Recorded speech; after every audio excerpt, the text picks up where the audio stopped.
Hyundai Accent, no. Ang gagawin natin dito ay magpalit tayo ng ECB, yung electronic control valve niya.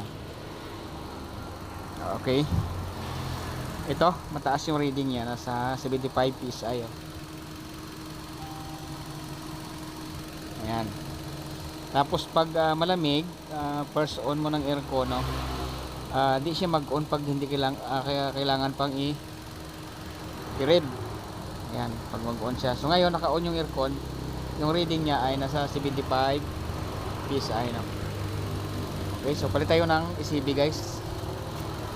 At pakita natin kung before and after, kung okay ba yung bababa ba siya. Alright.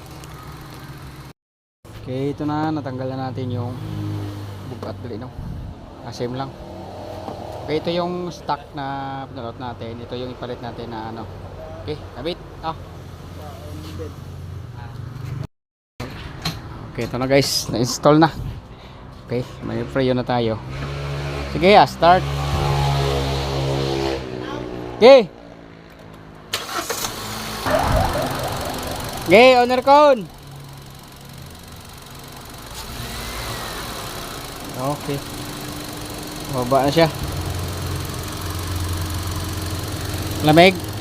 No. Okay, so yan na, bumaba na yung gauge, no.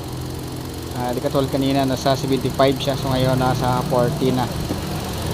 Okay na. Good na po to. So yun lang, guys. Thank you.